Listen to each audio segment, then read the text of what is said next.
I am a 32 years old female and getting married to my fiancé, a 41 male, next year. After we got engaged, I suggested it might be nice if I asked my fiancé's niece, who's 15, if she wanted to be a bridesmaid too. I've only met her a couple of times, so we're not close. But she seemed like a cool kid, and I thought it might be a nice way for us to bond / get to know each other / involve her in the wedding. She's the only niece / nephew on either side of the family. Anyway, cut to a few weeks ago and we're in my fiancé's hometown to visit his family and discuss wedding-related stuff. His brother, sister-in-law and their daughter came over, and I noticed this time that she was dressed a lot more androgynous than I remembered. The topic moved to wedding dresses and bridesmaids' dresses, and I could see she was immediately uncomfortable. Her parents, her mom really, and grandma were making comments about how she'd need to be more feminine / brush her hair, etc. And how nice it would be to see her like that. I'll be honest and say this hit a nerve with me, as I was very much a tomboy as a teenager, even though I'm not anymore. And it absolutely broke me whenever my relatives would say things like that. Eventually, her mother made a comment along the lines of, "It'll be nice to see you dressed like a girl for once." And she looked really sad / embarrassed / upset. In response, because that really hit a nerve, I immediately told her that my maid of honor would be wearing a trouser suit for the wedding and not a dress, and that I'd given all the bridesmaids the option of wearing anything they want as long as it's in the wedding color. To make things easier, I pulled out my phone and started showing her photos of the ideas my friend had sent me: the jumpsuit, culottes, a trouser suit, a tailored tux, etc., and let her know that she could pick anything at all she wanted. She could even wear jeans and trainers if that made her comfortable, and that it's a wedding, not a fashion show. My niece perked up a bit when I said that, but her mom looked really pissed off. She's since asked my fiancé to pressure me into getting all the bridesmaids' dresses so their daughter will have to wear one, which no. My husband doesn't give a shit what she wears, but obviously also doesn't want his family and me to be arguing on the wedding day. I don't want to back down because I know what it feels like to be pressured into wearing something that makes you uncomfortable. But on the other hand, I know it's only for a day and it'd make the family happy. I am a 43 years old female, have been with my partner, he's 50, for 6 years now. We have been living together for 5 of them. We are not married and we do not plan to marry in the future. I have a son, he's 19, that is currently a high school senior. My partner has a daughter, she's 21, who is going to college. When I met my partner, I was a widow of 3 years. I am lucky enough to have a very lucrative business and some family money. Also, my late husband left a substantial estate, including the house we live in. The house is a family home, so it passed to my son as the only heir. My partner also makes good money and the difference in our lifestyles was pretty much negligible. But while I and my late husband made sure to not spoil our son, he was responsible for keeping his room clean. Even though we have a housekeeper, he had chores during the weekends. We taught him how to cook, his allowance is reasonable, he has to save for expensive purchases like a car, a PS5, etc. My current partner and his ex-wife spoil their daughter rotten.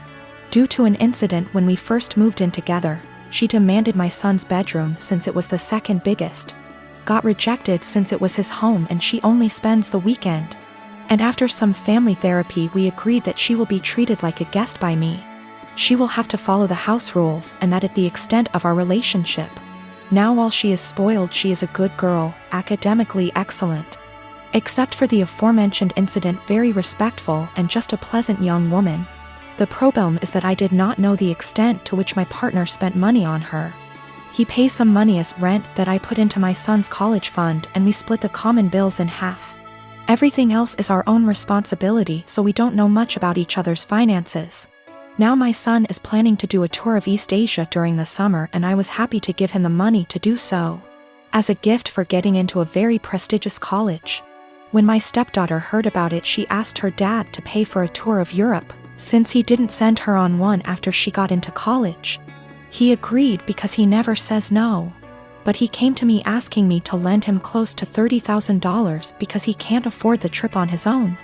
I am not even giving that much to my son, and his plane tickets are more expensive. I refused. I said that since this wasn't an emergency, he can save and send her on the trip after she graduates college. Now he is not talking to me, saying that I am choosing favorites. I have no relationship with his daughter, so I don't know how that even is applicable. And that I am putting money over his happiness and relationship with his daughter. I can easily afford to lend him the full amount, I just don't want to, because his reasons are not convincing enough. I am 33 female, don't think I'm in the wrong here, but the way my neighbors reacted to me has me second-guessing myself. A few days ago I woke up at 8:30 a.m. and was about to let my large dogs out into my fenced backyard. At the last second I checked my phone and saw that my next-door neighbor Catherine had sent me a text at 1 a.m. telling me there would be contractors in my backyard power washing her house from 8 to 9 a.m. Here's my issue. I wouldn't mind letting them in my yard if that made the work easier. But Catherine never asked, she just told me it was happening, with 7 hours notice, in a text sent to me while I was asleep. It was just by chance that I saw it before I let the dogs outside, and had I not seen it, I could have let my dogs out into my yard with contractors already in the yard.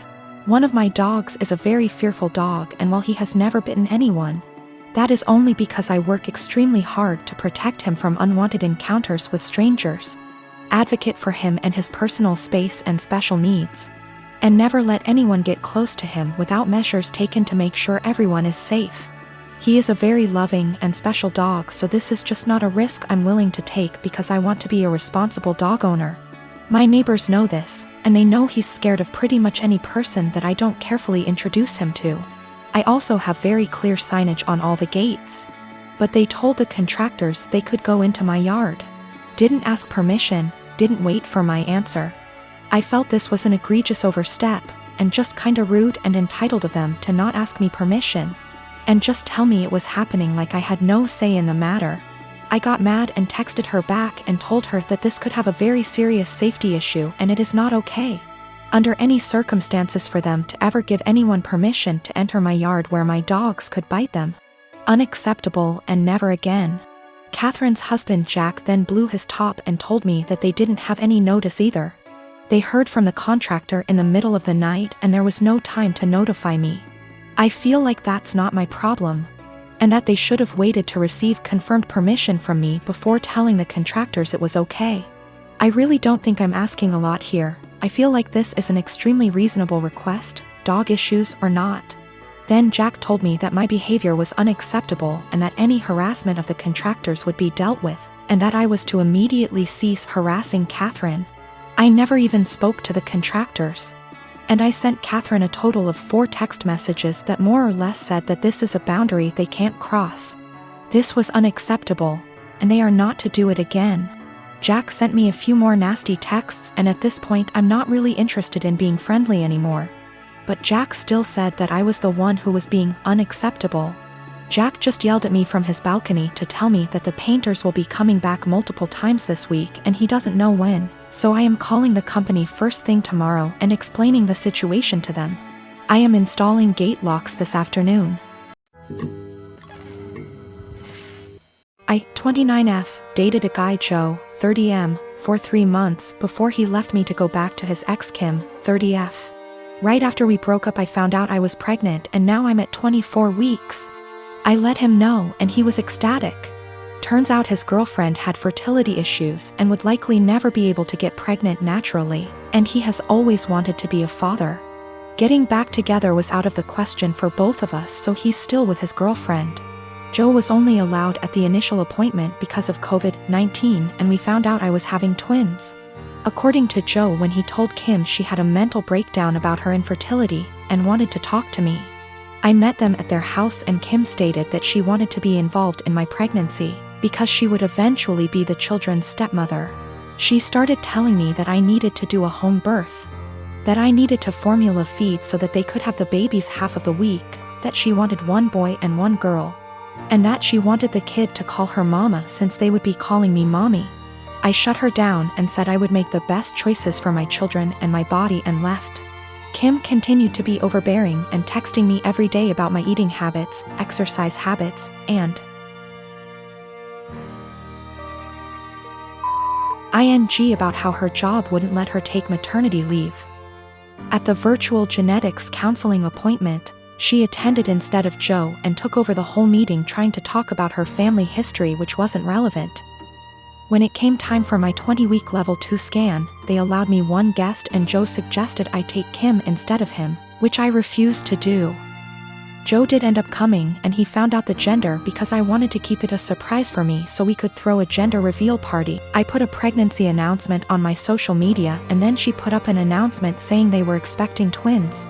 The non-traditional way, and how blessed she was. I was irritated but I kept my mouth shut.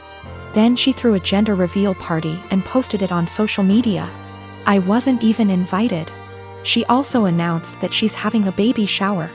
I commented on her posts and told her to stop treating me like a surrogate, that the kids weren't hers, and that Joe didn't have any claim or custody of the kids until they are born. I then called Joe and reiterated all of this and stated that I would not be seeing either of them until we went to family court, and that my mother would be my birthing partner. He and Kim and some of her friends and family are saying I'm an asshole, and her mother even called and insisted I give her one of my babies. Like, this is the Parent Trap? I'm definitely getting a lawyer ASAP. Y'all have scared the shit out of me, but I'm happy you did. We used condoms because I do not react well to hormonal birth control and I had to wait to get a non-hormonal IUD because of other medical issues. The Thursday I posted this, I went to the police and they stated that there was nothing they could do because a crime hadn't been committed. In my state, orders of protection are criminal or family, so I was able to get one against Joe. On Friday, I did get a lawyer and they let me know in my state there was nothing I could do as far as custody before the babies are born. So I will be leaving my state soon to ensure that this isn't my baby's home state and I can't be charged with anything. Kim came to my job, damaged my car, and broke a bunch of office windows. I work with kids, so she was arrested for not just the criminal damage and trespassing but also child endangerment, so hopefully that works in my favor. Also, if Joe did it on purpose, I don't think Kim knew. Because she was screaming at me about how I stole her life and everything I had was supposed to be hers. I have orders of protection against both Kim and Joe. I left the state anyway and Joe and Kim started harassing me again because there's no legal jurisdiction when you leave the state. But I have enough evidence that I was able to press charges in my current state as well and will be pursuing a restraining order here.